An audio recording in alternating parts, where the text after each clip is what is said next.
اللہ الرحمن الرحیم الحمد للہ رب العالمین والصلاة والسلام علی سید المرسلین اما بعد فاعوذ باللہ من الشیطان الرجیم بسم اللہ الرحمن الرحیم الصلاة والسلام علیک یا رسول اللہ وعلی آلک واصحابک یا حبیب اللہ الصلاة والسلام علیک یا نبی اللہ وعلی آلک واصحابک یا نور اللہ۔ آج کا ہمارا سبق ہے حروف مدہ کے متعلق۔ سبق نمبر 7 یعنی مشق نمبر 7 ہے، تختی نمبر 7 مدنی قاعدے کے مطابق۔ یہ تختی حروف مدہ کے متعلق ہے، اس کے کچھ قواعد پہلے پڑھتے ہیں۔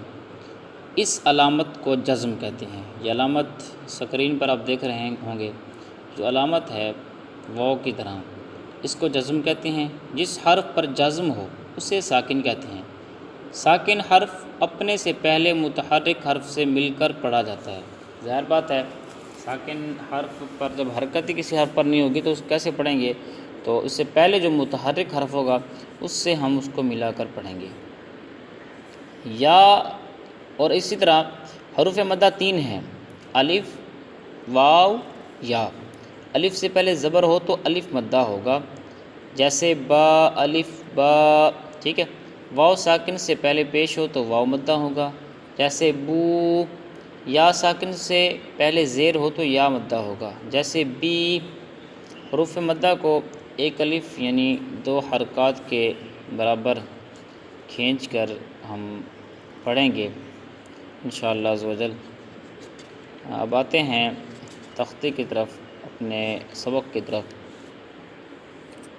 اور حروف مدہ کا ہم نے قاعدہ پڑھا کہ اس کو 2 حرکات کے برابر یعنی ایک الف کھینچنا ہے ہم نے۔ تو حروف مدہ ہوگا کہاں، یہ ہم نے قاعدہ بیان کر دیا کہ الف سے پہلے جب زبر ہوگا الف مدہ، واو سے پہلے پیش ہوگا تو واو مدہ، یا سے پہلے زیر ہوگی تو یا مدہ ہوگا۔ با، الف زبر با، با، واو پیش بو، با، یا زیر بی، با، بو، بی۔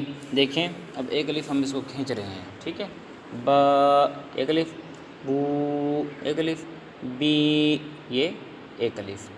اسی طرح تا، الف زبر تا، تا، واو پیش تو، تا، یا زیر تی، تا، تو، تی۔ یہ یاد رکھیں، آپ کے ذہن میں شاید سوال آ رہا ہو، مزید آگے بھی آئے گا، کہ ہم کہیں حمزہ پڑھتے ہیں کہیں الف پڑھتے ہیں، تو حمزہ جب الف پر کوئی حرکت آ جائے نا اس سے تب حمزہ پڑھتے ہیں۔ یہ پیچھے بھی گزر چکا ہے ہمارا کہ اگر الف پر جو ہے کوئی حرکت آ جائے، ٹھیک ہے، یا جزم آ جائے، اس پھر حمزہ پڑھیں گے۔ اگر اس پر کوئی حرکت نہ ہو تو پھر اسے ہم الف ہی پڑھیں گے۔ ایسے یہاں پر اب الف پر کوئی حرکت نہیں ہے، یہ تو حرکت جو ہے یہ با پر ہے، تو لہٰذا یہاں پر ہم نے اس کو الف ہی پڑھنا ہے۔ اسی طرح سا، الف زبر سا، سا، واو پیش سو، سا، یا زیر سی، سا، سو، سی۔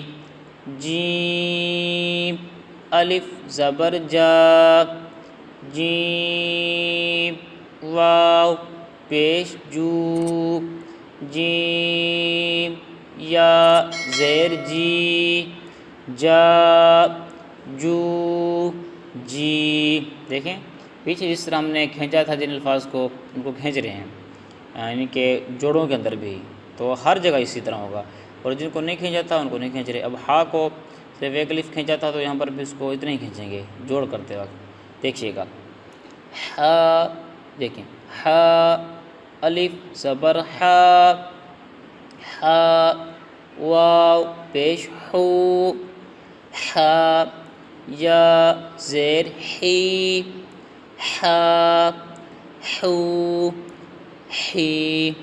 اسی طرح دیگر جو الفاظ ہوں گے ان کو بھی ہم اسی کے مطابق ان کے جوڑ کریں گے اور اسی کے مطابق ہی ہم ان کو پڑھیں گے۔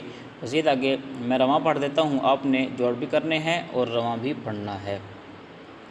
خا، خو، خی، دا، دو، دی، ذا ذو ذی را رو ری زا زو زی سا سو سی شا شو شی صا صو صی طا طو طی قا قو قی ضا غو غی عا عو عی غا غو غی فا فو فی قا قو قی کا کو کی۔ اب یہاں دیکھیں یہ قاف پر تھا تو ہم نے پر پڑھا، اور دوسرا کاف جو کتاب والا ہے یہ بریک ہے تو ہم نے اس کو بریک ہی پڑھا۔ لا لو لی ما مو می نا نو نی وا وو وی ہا ہو ہی آ او ای یا یو یہ اس طرح ہی پوری تختی ہم نے پڑھی، تو مزید آپ اس کے جوڑ کر لیں گے۔ آج کی تختی ہماری مکمل ہوئی۔ اللہ پاک کی بارگاہ میں دعا ہے اللہ پاک ہمیں صحیح معنوں میں قرآن کریم پڑھنے کی توفیق عطا فرمائے، آمین بجاہ النبی الامین صلی اللہ تعالی علیہ وآلہ وسلم۔